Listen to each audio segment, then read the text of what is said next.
So ons is besig met 'n reeks en ons staan aan die einde se kant toe van hierdie reeks wat ons so noem God se geestelike huis. God is besig om vir hom 'n huis te bou. En ons is die lewende stene wat ingebou word. Die kerk van Christus is nie 'n gebou nie. Ons het hierdie idee van hoor jy ons gaan kerk toe Sondag. Nee, julle bring die kerk saam. As julle nie hier is nie, dan is daar nie kerk nie. Nee, waar 2 of meer saamkom, daar is kerk. Nee, en vir 2000 jaar is Christus al besig om vir hom 'n kerk te bou. En hy het gesê en hy het beloof dat God bou die kerk. Moenie dink dat jy bou nie. Ons is medewerkers saam met hom, maar hy gebruik jou as instrument. Christus bou sy kerk. En die poorte van die doderyk sal dit nooit kan oorweldig nie. En ons kernteksvers daarvan is in Matteus 16 vers 18 wat ons nou al mooi deurgetrap het wat Jesus hier sê. Hy sê op hierdie rots, die rots van die openbaring van Petrus. Hy sê op hierdie rots sal ek my gemeente bou en niks sal dit keer nie. As God 'n ding besluit het, niks sal dit keer nie. Goed. Nou ons het al na 'n paar fasette gekyk rondom hierdie tema van kerk en eklesia, hierdie samekoms van gelowiges. Ons het 'n paar fasette. Maar vanoggend wil ek met u praat van wat is die toekoms van die eklesia? Wat is jou toekoms? En dis hoekom ek dalk net gesê, jy weet ons moet vergeet van wat agter is. Maak jou los van wat agter is. Dit wat gister en eergister gebeur het. Moenie dat dit jou gedagtes en jou mindframe word nie. Die Here wil elke dag iets nuuts doen. As die Here sukses vir jou gister gegee het, moenie daai resep probeer volg nie. Doen elke dag iets nuuts. Want dit spreek van verhouding. Die Here wil hê dat ons elke dag moet ons ingestel wees op sy stem. En dat ons nie sal gaan op 'n resep. Christendom en ons verhouding met die Here is nie 'n resep nie. Nee, 'n genesingsproses is nie 'n resep nie. Om 'n sukses in 'n besigheid te hê, daar's nie 'n resep nie. Hoor by God elke dag iets nuuts en jy sal sien waarheen vat hy jou. Daar was 'n tyd wat Jesus in die stof gespoeg het en hy het daardie modder gevat en op 'n ou se oë gesmeer. Nee. Dis nie 'n resep om 'n ou te laat sien nie. Moenie jy gaan en spoeg in die grond en smeer dit aan en dan weet jy dit gaan gebeur nie. Omdat Jesus dit gedoen het, dit gaan met jou vir jou ook werk nie. Jesus het dit een keer gedoen en nooit weer gedoen nie. Nee? Maar ek wil hê ons moet vanoggend bietjie gesels oor wat is ons toekoms? Waarheen is ons as mense op pad? En ek hoop dat vandag julle opgewonde sal maak oor dit wat voor lê vir ons. Nee. In Handelinge 1 vers 11 is die disippels besig om hulle het saam met Jesus gegaan en toe joep word hy opgevat in die hemel in. En nou wonder ek, jy weet Jesus was net weggevaar, net sjoep. Hulle het hom nou gesien en toe is hy weg. En hulle staan en kyk na die hemel. En hulle sê dat hy het opgevaar en hulle het so gekyk en toe kon hulle nie meer sien nie en toe joep is hy weg. En dan dink ek wonder hoe lank het hulle daar gestaan? Henny, hoe lank dink jy sou hulle daar staan? Want dit was hulle, ek meen Jesus was een keer van hulle weggeneem. En dit by die dood. En toe dog hulle, ons het gedog hy gaan ons verlos. Jy weet en hier maak die mense om dood. En toe gaan die disippels terug na hulle ou werke toe. Petrus het gaan weer gaan visvang. Sê nee, dit is nou verby. Hierdie 3,5 jaar wasted. En dan gaan hulle terug na hulle besighede toe en terug na alles wat hulle moet doen. En toe op 'n stadium toe kom Jesus terug en sê nee man, dit is anders as wat jy gedink het, hoor. Ek het die sonde oorwin, sodat dit wat ek gedoen het, julle ook kan doen. En hier, vir tweede keer word Jesus weggevat. Hulle dog toe maar, hy sou hier permanent, nou gaan hulle hierdie Romeine wys. En Jesus staan, hulle wonder hoe lank het hulle gestaan. Hulle staan en kyk. En ek dink julle is agtergekom, hier so staan 'n man met wit klere hier by hulle nie. Hy sê, waarna kyk julle, Galese manne? Waarna kyk julle? Sê Jesus, ons kyk nou, want Jesus is nou weg en ons wonder of hy gaan terugkom. En hy sê hier so in vers 11, Galese manne, waarom staan julle en kyk na die hemel? Hy sê, hierdie Jesus wat van julle opgeneem is in die hemel, sal net so weer terugkom. En weet jy, van daardie dag af, het die Eklesia 'n verwagting gehad, dat Jesus gaan op die wolke terugkom. Van daardie dag af. Elke generasie van toe af, het die verwagting gehad, van die Here gaan kom. Hulle het op aarde, hulle dinge gedoen. Hulle het hulle werk gedoen. Hulle het beplan asof hulle, 100 jaar gaan oud word. Maar hulle het 'n verwagting gehad, dat God vandag gaan kom. En my vraag is vandag, het ons nog 'n verwagting dat Jesus gaan kom? Het ons sal, en dan as hy nou kom, sal ons sy koms lief hê? Sal ons sê, wow, ons het so lank verwag, of gaan ons sê, Here, nie nou nie?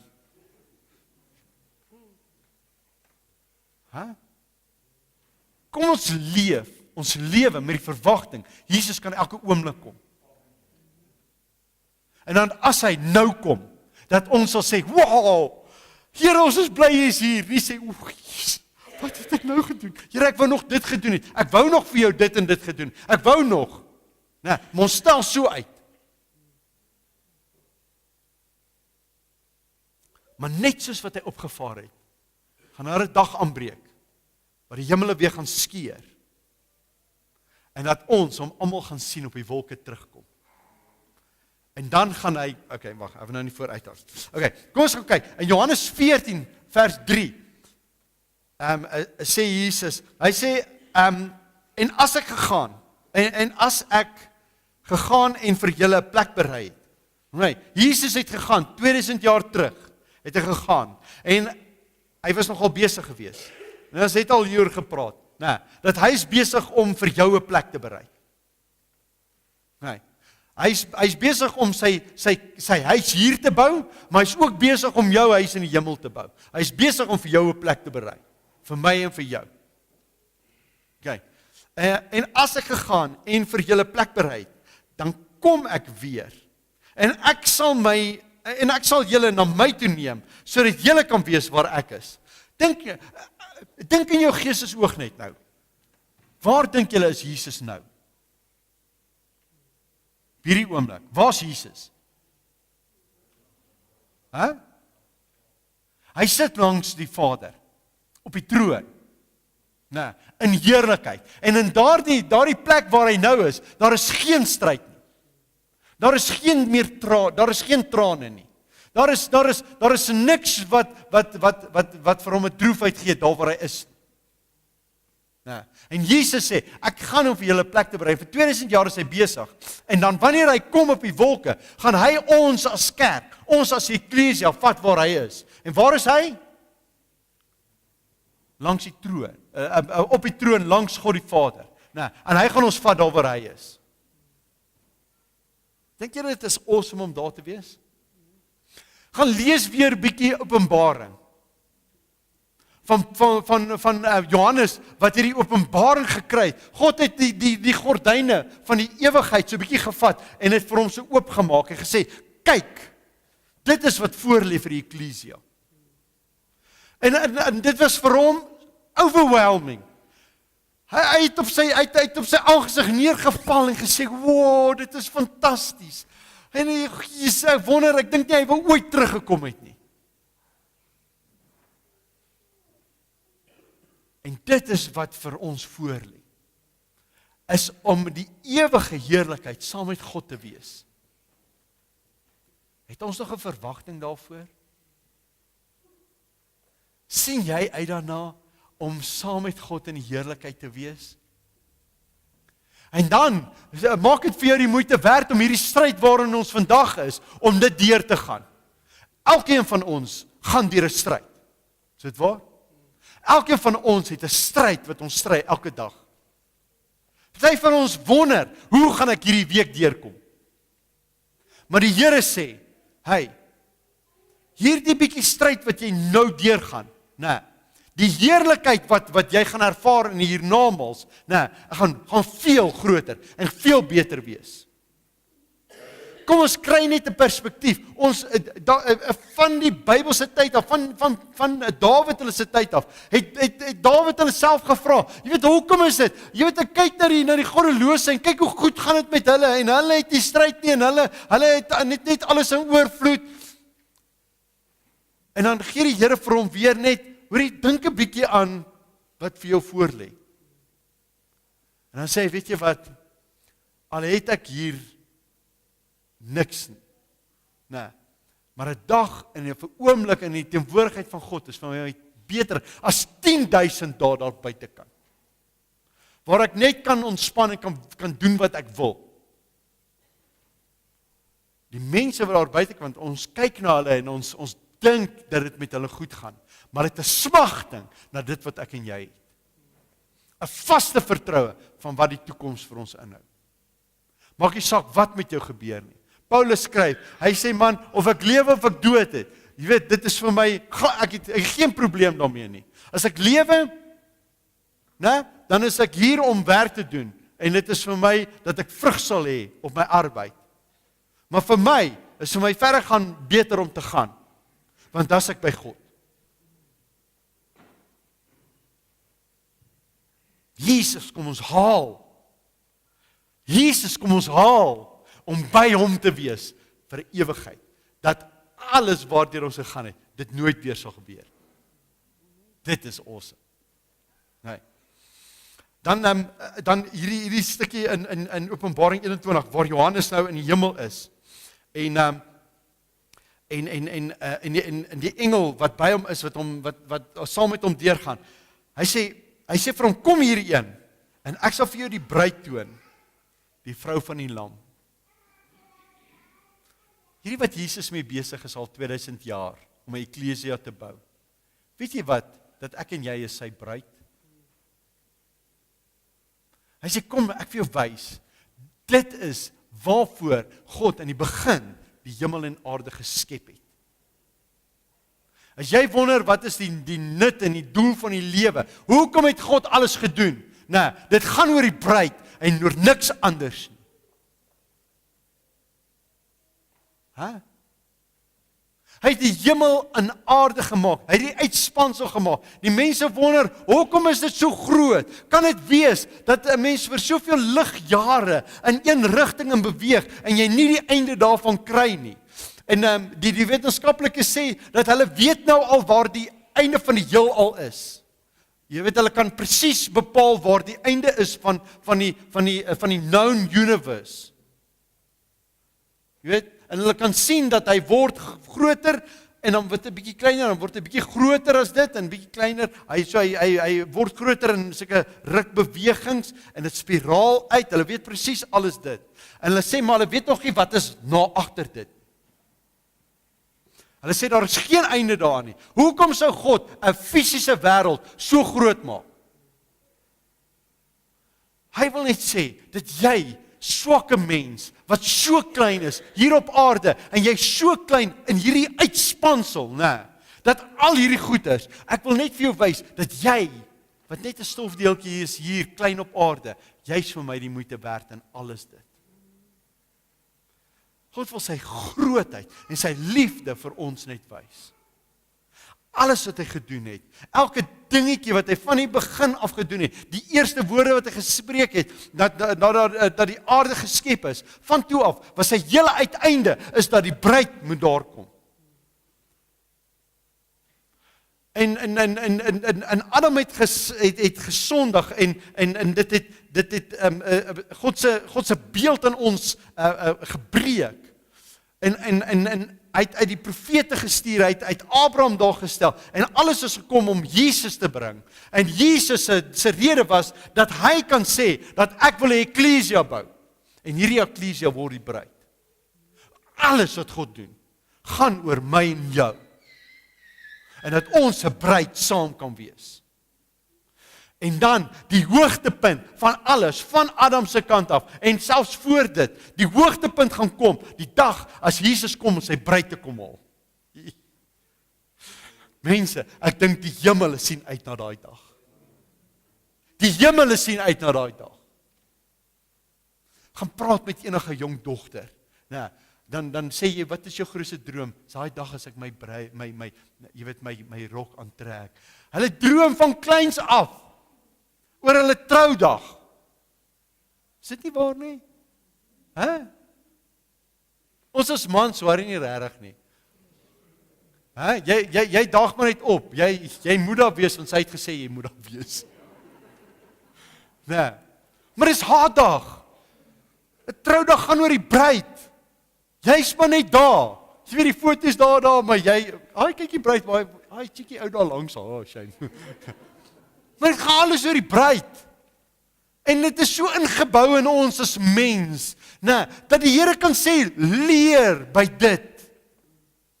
Alles gaan oor daai dag. En almal, hoeveel van julle het 'n leeftyd gespandeer om te beplan op daai dag? Van klein dogtertjie af, sê hulle maar ek wil so rokkie, ja ek wil so lyk, my hare moet so wees. En alles gaan oor daai dag. Jy weet, en as ek nou 2 mense sien wat nou saam moet trou, sê ek, ja dit is awesome, dit is great, hierdie dag is awesome en dit moet so wees. Maar onthou, jy moet ook beplan vir wat gebeur na daai dag. Dan gaan soveel ure en soveel maande en soveel jare na een dag in, maar min beplan vir wat daarna gebeur. Maar dit is net asof die Here dit so in ons ingebou het. Dit gaan oor die bruid en dit is die hoogtepunt. Dit is die hele heelal wys tot daai dag. En ek dink dit gaan iets awesomes wees. Was julle al by mooi en goeie en smart troues gewees? Deur jou tye, die mooi troues wat daar is. Maar mense, daar gaan niks vergelyk met daai dag as Jesus kom om sy bruid te kom haal. En ons moet net 'n verwagting hê en ons moet so leef. Here, ek wil deel wees van dit. Jesus het alles in sy vermoë gedoen, dat jy deel daarvan kan wees. Die Vader het sy eie seun gegee as losprys dat sy bruid losgekoop kan word. Jesus het as gevolg van die liefde wat hy het vir hierdie bruid, het hy gesê, ek is bereid om aan 'n kruishout te sterf. 'n God wat sterf aan 'n vloekhout. Hy was bereid om dit te doen, want hy sy uiteindelike doel en dit wat hy in sy oog, wat in sy gees oog gehad het. Ek dink die dag toe hy daar op die kruis hang en sê ek sal dit deurgaan, want ek sien die prentjie van die bruid. Mense, mag die Heilige Gees hierdie ding vir julle oopmaak. Alles gaan net oor die bruid. En dis ek en jy. Dis die eklesia wat Jesus bou. En ons moet net seker maak, ons is deel van dit. Leef in daardie verhouding. Dit is nie 'n klomp lyste van moets en moenies nie, om deel te wees van hierdie eklesia nie.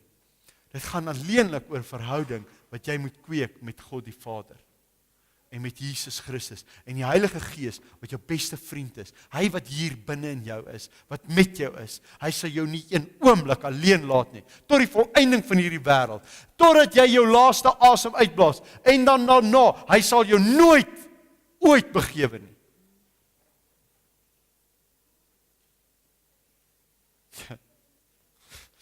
Ja, ek dink net daaraan. Die engel kom en hy sê vir Johannes, kom ek jou wys. Dis wat jy eintlik wou kom wys. Kom ek toon jou die bruid. Die vrou van die lam. Yes.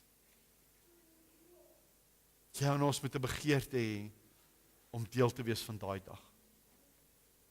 En dan, Paulus skryf aan hierdie gemeente in Efesiërs. Hy skryf dat en baie keer as ek mense trou, dan gebruik ek hierdie, die rol van die man en die rol van die vrou. En dan sê hy sê in Efesiërs 5:29, hy sê niemand het ooit sy eie vlees gehaat nie. Want nou praat hy van die man en die vrou, dat die man moet sy vrou lief hê. Dan sê hy, niemand het ooit sy eie vlees gehad nie, want die twee het mos nou een geword. Hy sê, as jy jou vrou lief het, dan het jy jou eie vlees lief. Jy kan nie jou vrou haat nie, want dan werk jy teen jouself, want julle twee is een. Hy sê, maar hy voed en koester dit, net soos die Here die gemeente doen. Weet jy wat, Jesus is vandag, aldag en heeldag besig, om die gemeente, die eklesia, sy bruid, hy's besig om hom te voed en te koester. Jesus kyk uit vir ons. Hy is besig om ons te voed, ons gees te voed, sodat ons sterk kan wees, vir wat ook al ons pad langs kom in hierdie lewe, dat ons dit kan weerstaan, en dat ons kan verder kyk as net vandag en môre, en hierdie lewe. Die lewe is veel meer as net wat hier aangaan. Hê in jou gees oog, die dag wat Jesus kom, om jou te kom haal. En leef met daardie prentjie. Hy voed ons, en hy koester ons. Koester. Dis so 'n mooi woord. Hoe koester 'n mens? Ek weet nie, dit is vir my net, lekker en awesome om 'n dogter in die huis te hê, wat nog so jonk is en so klein is. En jy weet, sy laat nog toe dat ons haar cuddle. Want daar kom 'n stadium wat hulle sê, nee, dan gaat hulle. En sy kom nou op die stadium wat sy wil eerder net gaan, sy wil hardloop in dit. Maar die aande, as sy nou wakker word en sy wil haar bottel hê, dan slaap sy, en dan kan jy nou bottel gee, as sy klaar gebottel het, dan cuddle jy. Dan is dit nou lekker, sy slaap, en sien ja, en dan kyk jy vir, dit is net awesome, die vry op haar gesig, en dis koester. God het daardie, weet jy wat, God het vir ons kinders gegee, dat ons 'n bietjie kan verstaan, 'n klein bietjie kan verstaan, die liefde wat hy het vir my en jou. As jy kyk na daai mense, is so weerloos, hulle is totaal en al afhanklik van jou. En God sê, word soos hulle, word afhanklik weer van my. Laat toe dat ek jou kan koester, dat ek naby aan jou kan wees, dat ek jou kan beskerm, dat ek jou kan voed, dat ek alles vir jou kan wees.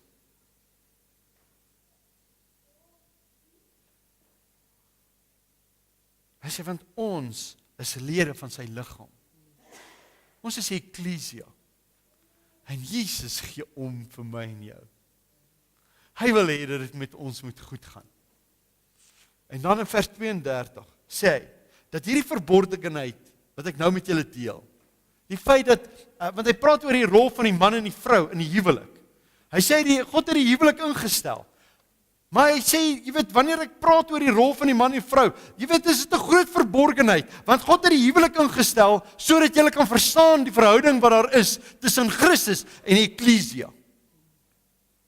As ek mense trou, dan sien jy, dan sê ek vir hulle, julle verkondig nou, die feit dat julle hier staan, en 'n belofte, 'n ewige belofte, aan mekaar aflê, verkondig julle, eintlik die evangelie van Jesus, wat 'n ewige belofte aan sy eklesia gesit het, en gesê het, ek sal jou nooit begewe, ek sal jou nooit verlaat nie, ek sal met vir jou wees, tot die volëinding van hierdie wêreld, en ek het daarvan afgewend, dat ek sal nooit, ek het myself daaraan verbind, dat ek sal in jou net goed doen, en ek sal nooit anders doen as dit. Hy sê, hierdie verborgenheid is groot, maar ek sê dit met die oog op Christus en die eklesia. 'n Huwelik is 'n toonbeeld van dit wat tussen Christus en die kerk is. Hulle twee word een. Ons en Christus is een. As jy 'n boetie of 'n sussie seer maak, dan maak jy Christus seer. En daarom sê hy, as jy my kerk aanraak, as jy my eklesia aanraak, jy raak my aan. Moenie dit doen nie. Wees een. Bewerk eenheid. Moenie as een swak is, dan is die onus op die sterke om die swakke te help dra, want dit is jou boetie, dis deel van my. As jy sê, ek het nie my broer en my suster lief nie, dan sê God, jy kan my nie lief hê nie. Want hoe is dit moontlik, dat jy my kan lief hê, wat jy nie kan sien nie, maar dit van my wat jy kan sien, sê jy het nie lief nie. Hy sê, julle sal weet, dat julle my disippels is, dat julle deel is van my eklesia, as die liefde onder mekaar is, want julle kyk uit vir mekaar, want dit is, as jy uitkyk vir daai broer, dan kyk jy uit vir my. Jesus sê op 'n stadium, hy sê, weet jy wat, ek was naak en julle het my nie beklee nie.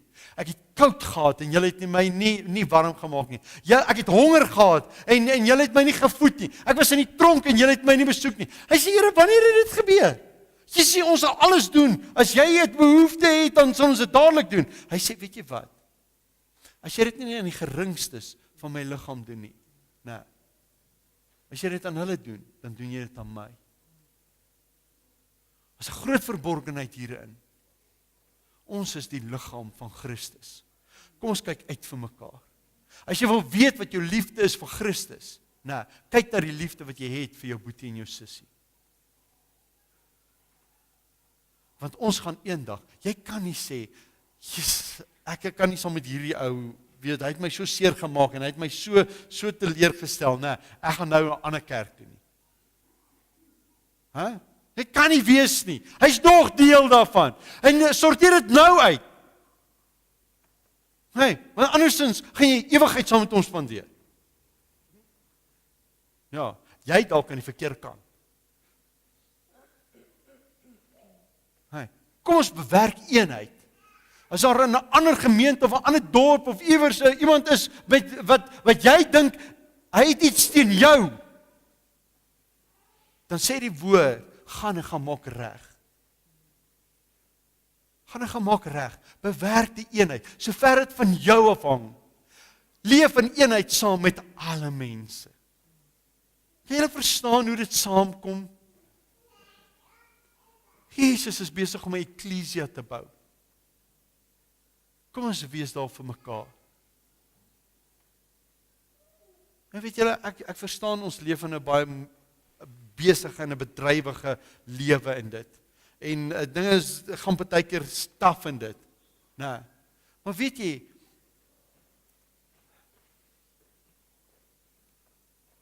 in Hebreërs 10 vers 25 skryf die skrywer, hy sê, hoor hierso, moenie die onderlinge byeenkomste versuim, soos wat baie dit die gewoonte gemaak het al. Wees hier, sonder uit ons 'n afspraak met mekaar. Wees hier. Want weet jy wat, as jy nie hier is nie, die liggaam mis jou. Daar's 'n deel van jou, wat van die geestelike gawe, wat as jy nie hier is nie, nee, die liggaam mis jou. Moenie net, daar's baie keer baie redes wat 'n ou nie hier kan wees nie. Baie keer, goeie redes. Nou verstaan dit, maar jy kan nie net by die huis, ek is hier in die volgende lys nie. Wees hier, want weet jy wat, Christus is besig om 'n eklesia te bou. En ons het jou nodig. Hierdie verborgenheid is baie groot. En dan wil ek net afsluit met hierdie een teksvers. Dit is, ek het dit nou nie hier opgesit nie, maar in vers 27. Mense wonder baie keer in die eindtyd, jy weet, wat gaan gebeur? Jesus gaan ons kom haal en so. Maar hy sê dat hy kom om 'n bruid te kom haal. Nee. In Efesiërs 5 vers 27, hy sê sodat hy die gemeente voor hom kan stel, verheerlik, sonder vlek of rimpel of iets dergeliks, maar dat dit heilig en sonder gebrek kan wees. Weet jy, die laaste dae, dit gaan tawer gaan in die wêreld. Daar gaan 'n groot duisternis, die Bybel is duidelik daaroor, in die laaste dae gaan daar 'n groot duisternis oor die wêreld kom. Maar hy sê oor jou, dan praat hy oor die kerk, oor die eklesia, oor jou gaan 'n groot lig opgaan. En dat die wêreld gaan na jou toe hardloop en sê, wat gaan aan met jou? hoe is dit moontlik dat in hierdie tawwe tye dat dit so goed kan gaan met jou? En dan sê dat die geld van die wêreld sal na die kerk toe vloei. En dan sal die Here ons kom haal in heerlikheid. Die Nuwe Testamentiese kerk het op 'n baie het op 'n hoë hoogte begin. Kan julle saam met my stem? Ja, want hulle het gegaan en daar was soveel salwing in daardie tyd dat selfs die disippels se skaduwee op mense geval en dan het hulle gesond geword. Nou, hulle het vir mense gebid en hulle het hulle uit die dood uit opgewek en al daai. En dink julle dit is 'n haai waarop 'n gemeente kan begin? Ek dink dit is fantasties. Nou, ek sê dat net voordat Jesus sy bruid kom haal, hy gaan sy bruid kom haal wanneer die bruid op sy mooiste is.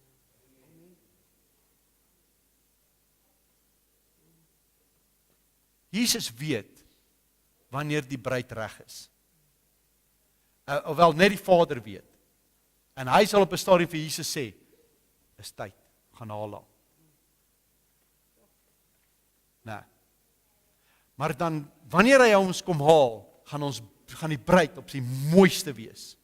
Ons gaan op die haaiste haai wees, wat die kerk nog ooit was. As julle wil weet wanneer die eindtye kom, as julle wil weet wanneer die eindtye kom, wanneer Jesus se koms naby is, hy sê ja, jy weet kyk na die oorloë en die veldslae en die pestes en die siektes. Hy sê dit is die voorgang van dit. Hy sê dit is die tekens van die tye. Maar as jy regtig wil weet of die koms van Jesus naby is, kyk na die kerk. Kyk na die bruid. As die bruid weer heilig is en naby aan God leef en die geestelike stand van die gemeente op 'n haai is, dan moet jy verwagting hê. Christus is naby. Christus is naby. Die eindtyd kerk, gaan op 'n baie hoë hoogte wees. En hy gaan ons kom haal, sodat hy die gemeente voor hom kan stel, verheerlik, sonder vlek of rimpel of iets dergeliks, maar dat hy dit heilig en sonder gebrek sal vind. God die Vader gaan nie Jesus stuur en sê, haal jou bruid, en dan sy pimpel en pers geslaan deur die wêreld nie. Never. Sy gaan op haar mooiste wees. Ons gaan uitstyg bo alle omstandighede van hierdie wêreld. En dis jou en my toekoms.